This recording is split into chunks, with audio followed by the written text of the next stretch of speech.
Rabbil alamin wassalatu wassalamu ala sayyidil anbiya'i wal mursalin habibina wa habibi ilahil alamin abil qasimil mustafa Muhammad.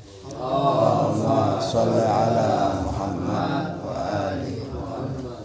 Allahumma salli ala Muhammad wa ali Muhammad. Allahumma salli ala Muhammad wa ali Muhammad wa ala alihi wa ashabihil mayamin. Rabbi shrah li sadri wa yassir li amri wa hlul 'uqdatam min lisani yafqahu qawli, amma ba'd. Ikhwani rahimakumullah, ini adalah malam Rabu terakhir dari bulan Sya'ban, dan setelah ini kita insyaallah akan libur sampai bulan suci Ramadan selesai.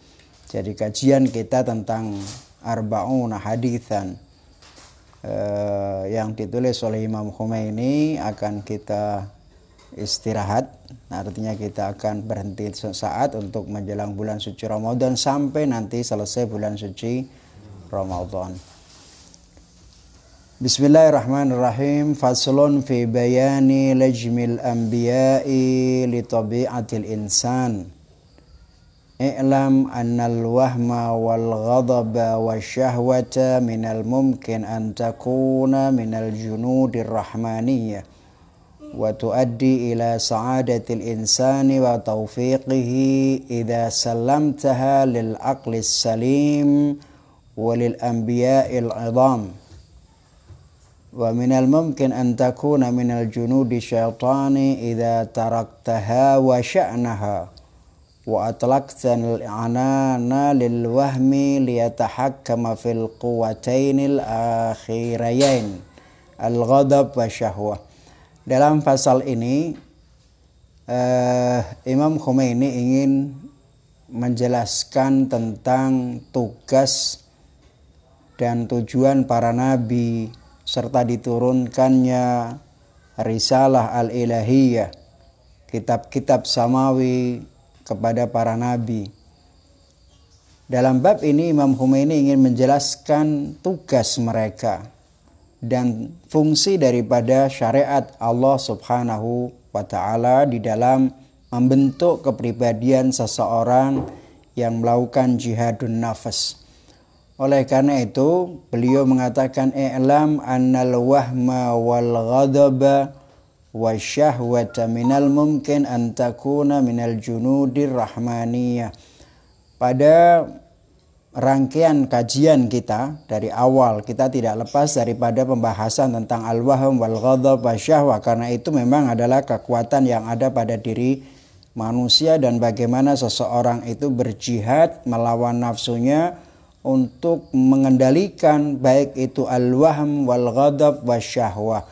Oleh karena itu Imam Khomeini mengatakan ketahuilah bahwa al-wahm itu adalah al-quwa al-khayaliyah, wal ghadab emosi, kemarahan dan syahwat itu bisa saja menjadi tentara-tentara Allah Subhanahu wa ta'ala. Dan ketika waham, ghadab dan syahwat itu menjadi tentara-tentaranya Allah Subhanahu wa ta'ala, maka akan mengantarkan manusia pada kebahagiaannya dan taufik dari Allah Subhanahu wa ta'ala, mendapat kebahagiaan dan keberhasilan. Kapan syaratnya?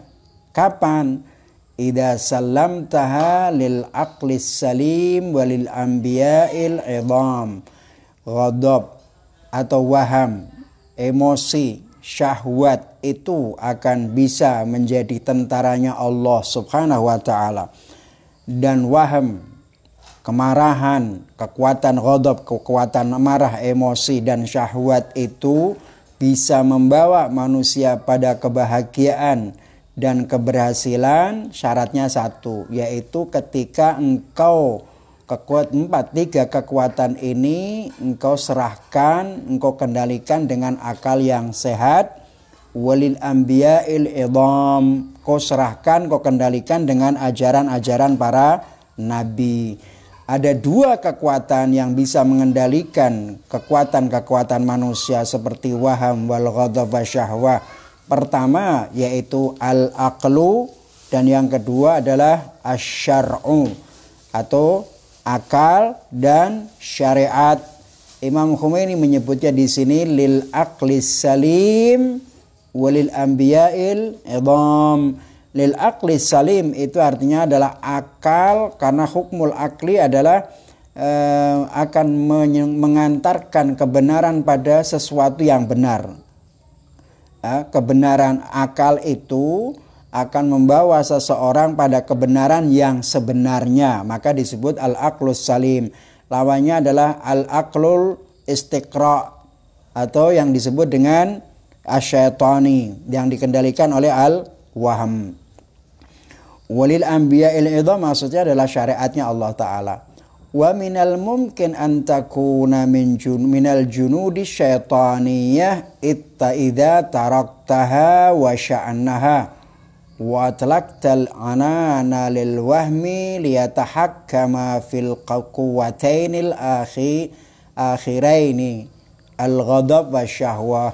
Dia bilang kekuatan waham wal ghadab wa syahwah pada saat yang sama juga bisa menjadi tentara-tentara syaitan. Kapan itu? Ketika engkau tinggalkan begitu saja.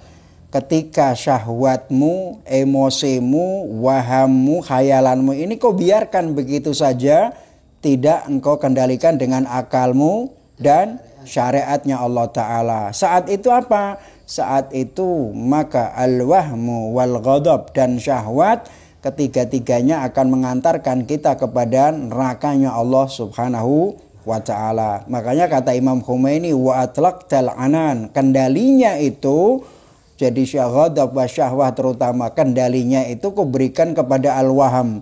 Jadi sama-sama tidak sempurna mengendalikan yang tidak sempurna, maka kemudian Anda akan dibawa pada sesuatu yang jadinya mengantarkan kita ke nerakanya Allah Subhanahu wa Ta'ala.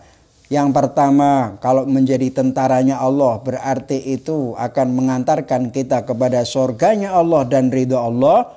Tapi ketika kita membebaskannya dan tidak memperdulikannya, tidak kita kendalikan dengan akal dan syariat Allah Subhanahu wa Ta'ala, maka kondisi itu menjadi tiga-tiganya akan menjadi pintu masuk nerakanya Allah Subhanahu wa Ta'ala dan menjadikan kita sebagai manusia yang celaka serta binasa.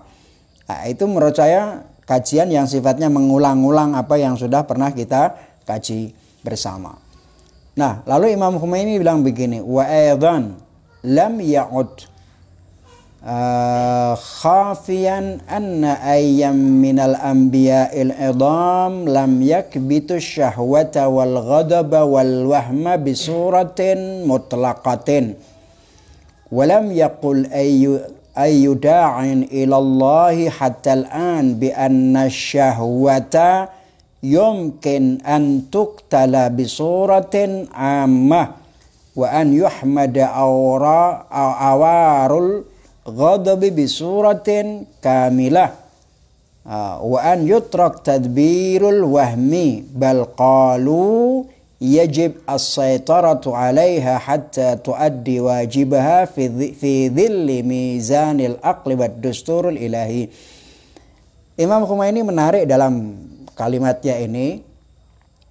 Beliau mengatakan bahwa dan juga kata beliau tidak pernah ada para nabi mulai dari Adam alaihi salatu wassalam hingga Muhammad Rasulullah sallallahu alaihi wasallam, belum pernah ada seorang nabi yang kemudian membunuh syahwatnya, membunuh emosinya dan wahamnya secara mutlak. Tidak ada. Paham ya?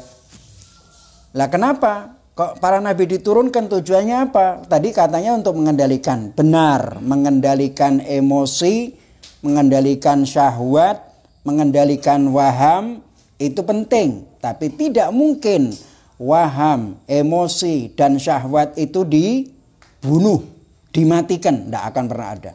Karena itu bertentangan dengan fitrah yang Allah Subhanahu wa Ta'ala berikan kepada umat manusia.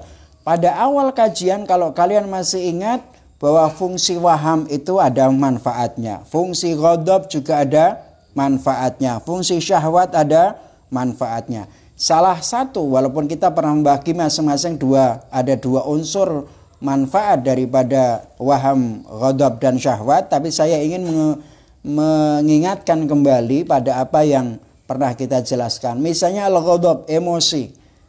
Ketika kita kendali emosi ini, ketika kita biarkan, maka kita akan melakukan perbuatan lebih kejam daripada binatang buas. Tapi emosi ini ketika kita kendalikan, maka dengan emosi muncul sebuah keberanian. Yang ada adalah mempertahankan harga diri, berjihad di jalan Allah Subhanahu wa ta'ala, mempertahankan kebenaran. Asalnya dari mana? Asyahwah. Al-ghadab, emosi yang sudah dikendalikan.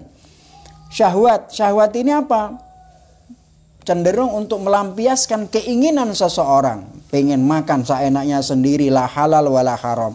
Untuk melampiaskan seksualitasnya sudah tidak peduli halal wala haram. Tapi syahwat ini juga memiliki nilai yang sangat luar biasa. Salah satu di antaranya adalah melanjutkan adanya generasi umat manusia. Kapan itu? Maka kemudian ketika kita mampu mengendalikannya dengan akal dan dituntun dengan syariat, maka ada namanya pernikahan. Paham ya? Sekedar pernikahan itu yang sifatnya qabiltu nikaha wa tazwija selesai, itu menghalalkan semuanya. Menjadikan kelanjutan daripada generasi. Nah, apakah yang semacam ini yang apabila dibebaskan itu berbahaya, lalu kemudian kita akan membunuhnya seutuhnya hingga kita tidak punya waham, tidak punya emosi, tidak punya syahwat? Tidak mungkin. Itu tidak akan pernah terjadi. Sebagian agama iya. Mereka tidak mau menikah, mereka ingin jadi biarawati atau biarawan ya. Itu dengan alasan ingin membunuhnya. Apakah mungkin? Tidak mungkin. Karena itu bertentangan dengan fitrah manusia. Makanya kata Imam Khomeini, yajibis saitarah, dia bilang, wa aidan lam ya'ud khafiyan. Tidak ada ragu lagi bahwa para nabi, tidak seorang pun nabi yang kemudian mereka membunuh syahwatnya, emosinya, wahamnya secara mutlak. Tidak ada. Dan tidak seorang pun Rasulullah, utusan Allah, pendai kepada Allah atau yang berdakwah kepada Allah hingga sekarang, bahwa syahwat itu bisa dibunuh secara mutlak, tidak mungkin. Atau bisa dipadamkan emosi itu secara mutlak, tidak bisa. Emosimu tidak bisa kau padamkan secara mutlak, syahwatmu tidak bisa kau bunuh secara mutlak. Kemudian wahammu juga tidak bisa engkau biarkan begitu saja tanpa kamu atur. Paham itu ya? Makanya kemudian kata beliau, bal qalu yajibus saitarah. Yang ada adalah mengendalikan. As-saitarah itu menguasai atau mengendalikan. Yusaitir dalam bahasa Arab itu artinya menguasai atau mengendalikan. Jadi kendalikan itu sehingga dia tetap melakukan kewajibannya, tapi di mana? Fi dhilli mizanil aqli wal dusturil ilahi. Jadi wahammu, emosimu, syahwatmu kendalikan, tetap saja dia akan bisa mencapai melampiaskan keinginan masing-masing. Wahamnya bisa melampiaskan keinginannya, syahwatnya bisa melampiaskan keinginan syahwat, ghadabnya bisa tercapai keinginan emosinya, tapi berjalan sesuai dengan aturan akal dan syariatnya Allah Subhanahu wa ta'ala. Intinya begini, setiap kekuatan yang ada pada manusia, baik itu waham, emosi, dan syahwat, tiga-tiganya ini mereka memiliki tindakan-tindakan, aktivitas yang bisa menyempurnakan keinginan mereka. Paham itu maksud saya? Emosi, apa tujuannya? Emosi adalah ketika dibiarkan ada sebuah tindakan, ada sebuah amal di mana membuat orang untuk berbuat lebih kejam daripada binatang buas. Membunuh, meraih kekuasaan dengan cara membunuh. Syahwat juga begitu. Syahwat ini dia akan melampiaskan dengan segala upaya tanpa dia peduli. Nah, oleh karena itu ini perlu dikendalikan. Perlu dikendalikan. Jangan dibunuh secara mutlak karena itu tidak mungkin bisa. Jangan dibiarkan kemudian menjadi bencana untuk manusia sehingga manusia lebih daripada binatang, hewan, dan syaitan. Tapi yang perlu kita lakukan adalah mengendalikan kekuatan tersebut. Apa yang cara mengendalikannya? Yaitu dengan al-akal. Yang kedua dengan syariatnya Allah Subhanahu wa ta'ala. Maka disebut fi dhilli mizanil aqli wad dusturil ilahi. Jadi tidak bisa dibunuh mutlak, tidak boleh dibiarkan secara mutlak. Kalau dibunuh kalian mustahil terjadi, dan itu pasti akan terjadi penyimpangan-penyimpangan dari sisi moralitas dan lain sebagainya. Karena memang tidak bisa dibunuh. Atau dibiarkan juga terjadi penyimpangan-penyimpangan bertentangan dengan norma karena mereka akan melampiaskan masing-masing kekuatan ini sesuai dengan keinginan sendiri-sendiri. Tapi ketika kita kendalikan sesuai akal dan syariatnya Allah Subhanahu wa ta'ala, ini menjadi sangat penting sekali. Makanya kata Imam Khomeini, li'anna hadhil quwa kullu wahidatin minha turidu an tunjiza amalaha wa tanala ghayataha walau istalzama dhalikal fasadi wal fawda. Masing-masing kekuatan dari tiga itu ingin melaksanakan tugasnya, ingin melaksanakan aktivitasnya dan mencapai tujuannya sekalipun harus terjadi kerusakan dan kekacauan. Itu fungsi daripada al-waham wal ghadab wal wasyahwah ketika tidak dikendalikan. Famatalan, kemudian Imam Khomeini memberikan sebuah contoh. Famatalan an-nafsul bahimiyatu al-munghamisatu fi syahwah al-jami'ah allati mazaqat atau muziqat atau mazaqat ananaha hadhihi an-nafs turidu an tuhaqqiqa hadafaha wa maqsudaha walau kana dhalika yatimmu biwasitati zina bil muhassanat atau bil muhsanat wa fil ka'bah wal iyadu billah. Misalnya al-bahimiyah itu kan sifat hewani. Kemudian sifat hewani yang kemudian dikendalikan tenggelam di dalam kekuatan syahwat. Kewan itu kan isinya syahwat, biologis, makan, syahwat, seksualitas dan lain sebagainya. Nah, ketika ini dibiarkan, kendalinya itu dilepaskan begitu saja, syahwatmu ketika muncak, apa yang kalian lakukan? Tidak kalian kendalikan, keinginan itu tidak kalian kendalikan, tidak kau atur dengan akal dan tidak kau kendalikan dengan syariatnya Allah Subhanahu wa ta'ala. Kalau kalian syahwat ketika muncak, misalnya apa? Kata Rasulullah, orang yang belum bisa menikah, maka dia diperintahkan untuk berpuasa. Karena untuk mengendalikan syahwatnya. Kalau dia bisa menikah dan bisa membiayai untuk nikah, maka supaya dia menikah. Karena itu akan mengamankan separuh daripada agamanya. Demikian, ini syariat, aturan untuk mengendalikan syahwat. Tapi ketika kita tidak bisa mengendalikan itu, syahwat itu, dia akan melampiaskan semua keinginannya dan harus tercapai. Sekalipun dengan cara berzina dengan orang-orang yang muhsanat, perempuan yang terjaga, yang sudah punya suami. Ada yang zina muhsan, ada yang zina ghairu muhsan. Zina muhsan itu apa? Zina muhsan adalah zina orang yang sudah punya suami atau berpunya istri. Ini namanya muhsan, hukumnya lain. Ada orang yang berzina ghairu muhsan. Nah, bukan hanya itu saja, bahkan di Ka'bah sekalipun mereka akan lakukan. Wal iyadu billah. Kapan itu? Ketika nafsu ini tidak bisa atau tidak mau kalian tidak bisa mengendalikannya melalui akal dan syariatnya Allah Subhanahu wa ta'ala.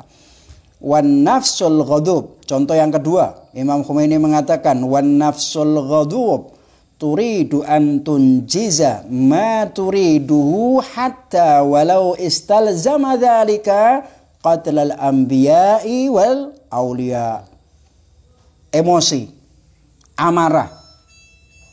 Orang kalau sudah emosi, amarah, kekuatan emosi dan kekuatan amarah ini juga ingin melaksanakan apa yang dia inginkan.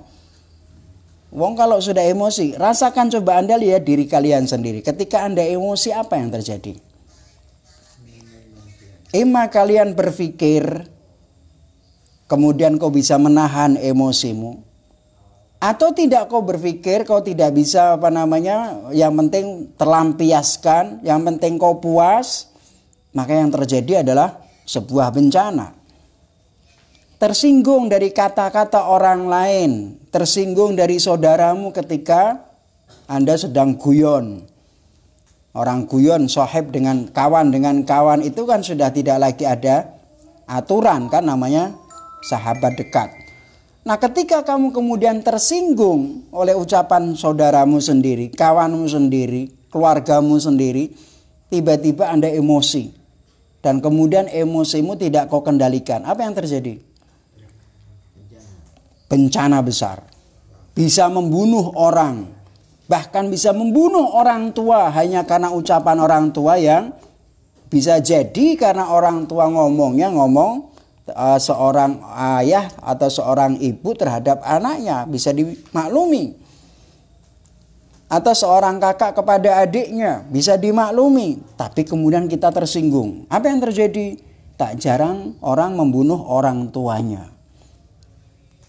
Hanya ingin melampiaskan emosinya. Hanya ingin melampiaskan amarahnya. Ini kenapa? Karena tidak dikendalikan oleh akal dan syariat. Tapi begitu tersinggung, misalnya orang tuanya ngomong apa, nasihati dengan bahasa yang kasar misalnya.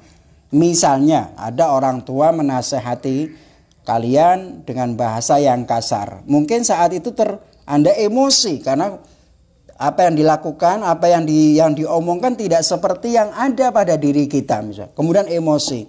Tapi kemudian kau sadar, akalmu mengatakan ini orang tuaku, ini ayahku, ini ibuku, ini yang melahirkan aku, yang menjadikan aku semacam ini adalah mereka berdua. Kalaupun dia kemudian menyinggung perasaanku adalah hal wajar. Bukannya kau emosi, tapi kau rendam suara itu. Lalu kau datang kepada orang tuamu dan kau mencium tangannya meminta maaf. Apa yang mengendalikan ini? Akalmu. Yang kemudian kau datang meminta maaf, merangkul dan menunjukkan sikapmu cinta kepada orang tuamu sekalipun kau tersinggung. Kemudian kau hilangkan perasaan bencimu itu. Apa yang membawa Anda ke sana? Syariat. Paham itu ya? Tapi ketika ini tidak dikendalikan dengan akal dan syariat, Anda akan membunuh siapapun. Abdurrahman bin Muljam membunuh Imam Ali bin Abi Thalib alaihi salatu wassalam. Di saat Imam Ali bin Abi Thalib berada di mihrabnya, sedang sholat, sujud di hadapan Allah subhanahu wa ta'ala. Abdurrahman bin Muljam membunuh Ali bin Abi Thalib. Sebagian orang mengatakan tujuannya apa? Untuk mendekatkan diri kepada Allah subhanahu wa ta'ala. Sampai ada seorang yang mengatakan ya darbatan min taqiyin dan lain sebagainya. Wahai pukulan yang dilakukan oleh orang yang bertakwa, tidak menginginkan sesuatu kecuali ridho Tuhannya. Kan lucu, membunuh seorang wali, membunuh seorang khalifah, membunuh seorang kekasih Allah dianggap dijadikan sebagai sarana untuk mendekatkan diri kepada Allah subhanahu wa ta'ala. Emosi. Dan ini pun terjadi bukannya tidak. Kita menyaksikan itu. Berapa banyak kiai tiba-tiba dibunuh. Ulama dibunuh. Di Suriah misalnya Syekh Ramadan Al-Buti sedang ngajar di masjid, dibom. Tujuannya apa? Tujuannya adalah mendekatkan diri kepada Allah. Berjihad di jalan Allah dengan membunuh para kekasih Allah subhanahu wa ta'ala. Ini sebenarnya hanya pelampiasan emosi yang tidak dikendalikan oleh akal dan syariat. Saya selalu bicara tentang antara akal dan syariat. Supaya kita tidak salah paham. Sebenarnya gimana sih hubungan antara akal dan syariat itu.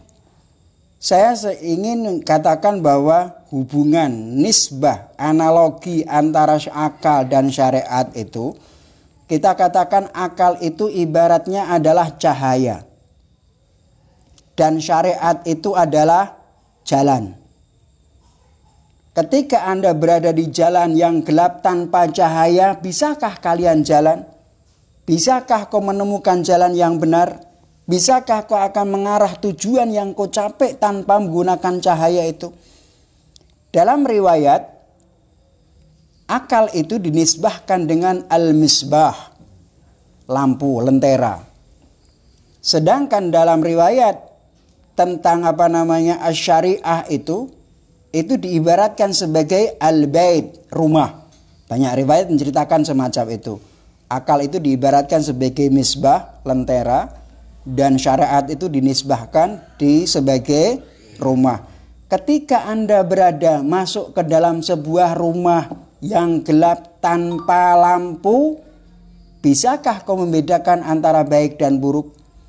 Bisakah kau melihat antara yang indah, yang tidak indah, yang putih dan hitam? Tidak. Seperti malam sekarang ini, sekiranya tanpa cahaya, maka yang hijau, kuning, keindahan itu tidak akan pernah terlihat. Tidak akan pernah terlihat. Yang bisa melihat bahwa ini baik dan buruk itu apa? Cahaya. Indah dan tidak indah itu apa? Cahaya. Cahaya atau lentera itulah yang disebut dengan akal. Oleh karena itu, hubungan antara akal dan syariat adalah sesuatu yang tidak bisa dilepaskan sama sekali. Itu hubungan antara akal dan syariat. Oleh karena itu dalam mazhab Ahlul Bait bahwa baik dan buruk itu sebenarnya adalah al-aqlu, aqliyan, al-husnu wal qubhu aqliyan. Buktinya bagaimana? Ada enggak orang yang tidak beragama, yang tidak kenal Tuhan, yang tidak beragama Islam? Kalau kita katakan baik buruk itu adalah syariat, tergantung syariat. Bisa jadi menurut hukum akal baik, tapi menurut syariat buruk. Kira-kira seperti itu, ada enggak yang berpandangan semacam itu? Iya, kita akan jelaskan nanti. Baik dan buruknya sesuatu pada hakikatnya adalah aklian, la syar'an. Buktinya, orang yang tidak kenal Islam, bahkan dia tidak beragama Islam, berarti dia tidak kenal syariat kan? Syariat itu apa? Ketentuan yang telah ditentukan oleh Allah Subhanahu wa ta'ala. Ketika orang yang tidak beragama Islam, dia tidak kenal Tuhan, dia tidak kenal Quran, dia tidak kenal syariat, dia tidak kenal hukum-hukum syariat itu. Kalau kita bertanya, ada orang yang mencuri kepada orang Hindu, kira-kira dia akan menjawab, kau coba tanyakan, mencuri itu baik atau buruk? Dia akan jawab apa kira-kira? Buruk. Kalau kau tanyakan kepada orang yang beragama Islam, mencuri itu baik atau buruk? Buruk. Berarti tidak ada bedanya antara muslim dan non-muslim dalam menilai sebuah baik dan buruk. Merampok, mendolimi orang, mencaci maki orang, menghina orang, melecehkan orang. Kau tanyakan kepada orang yang Nasrani, baik atau buruk? Mereka akan mengatakan buruk. Coba tanyakan kepada ulama yang tahu syariat, mereka akan mengatakan apa? Buruk. Berarti yang beragama Islam maupun yang tidak beragama Islam, yang kenal syariat dan yang mengenal syariat, tetap sama-sama mengatakan itu adalah buruk. Pertanyaan yang kedua, kalau ada orang miskin, teraniaya, terdolimi, kemudian ditolong, dibantu, diselamatkan, tindakan ini baik atau buruk? Baik. Kau tanyakan kepada orang Hindu, orang Kristen, orang Yahudi, bahkan orang yang tidak beragama sekalipun, dia akan mengatakan baik. Tanyakan kepada ulama, mereka akan bilang apa? Baik. Apa yang mengatakan ini baik, yang ini baik? Apa standarnya? Akal. Sebab orang yang Yahudi, Hindu, Kristen, Buddha, atau kepercayaan yang lainnya, dia tidak kenal syariat. Kalau Muslim kau tanya, dia mengatakan syariat, mengatakan baik. Tapi ini tidak kenal syariat, tapi kedua-duanya mengatakan baik. Berarti al-qubhu atau al-husnu wal-qubhu aqliyan. Hanya saja akal ini tidak akan bisa sempurna kecuali melalui hidayah syariat. Syariat inilah yang kemudian menuntunnya, melengkapinya. Ibaratnya akal itu adalah cahaya yang menerangi, sedang syariat itu adalah jalan, tergantung kita. Oleh karena itu, dalam menilai banyak riwayat-riwayat yang bisa jadi palsu, pertama akal kita akan menunjukkan itu. Yang kedua adalah syariat. Makanya kalau ada riwayat hadis yang bertentangan dengan hukmul akli, hukmul akli dan lain sebagainya, tidak masuk akal dan lain sebagainya, maka bisa jadi itu adalah hadis palsu. Dan itu yang diungkapkan oleh Imam Ja'far Shadiq alaihi salatu wassalam. Karena jarak antara kita dan Nabi dan para imam, bisa jadi ada orang-orang yang memalsukan itu. Standar hukumnya apa? Akal kita. Dan dibantu oleh syariat. Nah, oleh karena itu kata Imam Khomeini, wan nafsu al-ghadubu turidu an tunjiza ma turiduhu hatta walau istalzama dzalika qatl al-anbiya'i wal awliya. Nafsu yang emosional, marah, suka emosi, tersinggungan, maka dia juga ingin melampiaskan apa yang dia inginkan, sekalipun dalam pelampiasannya itu harus membunuh seorang para nabi atau para wali. Wan nafsu datul wahmi asyaitani turidu an tuaddi amalaha hatta walau istalzama dalikal fasad fil ard. Nafsu yang dikendalikan oleh wahamnya, waham syaitani, berpikir yang macam-macam tanpa berdasarkan akal yang rasional. Ini macam-macam, menipu sana, menipu sini dan lain sebagainya. Ini juga nafsu yang semacam ini juga ingin melaksanakan amal keinginannya, sekalipun dengan cara melakukan apa? Perusakan di muka bumi ini, merusak alam semesta dan lain sebagainya, memutarbalikkan fakta, macam-macam. Tujuannya apa? Tujuannya adalah hanya ingin melampiaskan dirinya. Wa qalbul alam ba'dahu ala ba'din. Rubah semua, termasuk orang-orang para pembenci Ahlul Bait, pembenci Syiah. Saya katakan di sini pembenci Syiah itu orang-orang yang membenci Syiah sepanjang zaman, termasuk di Indonesia sekarang ini. Ustaz-ustaz yang ceramahnya itu, mereka tidak memahami, matanya buta, bukan mata batinnya, mata aslinya itu buta, tidak pernah melihat kenyataan. Misalnya orang-orang Syiah itu membunuh orang Sunni di Iran, di Irak. Coba tekorono, matamu picek apa piye? Deloken, pernah membunuh apa ora? Apa mereka justru yang orang-orang Syiah yang dibunuh?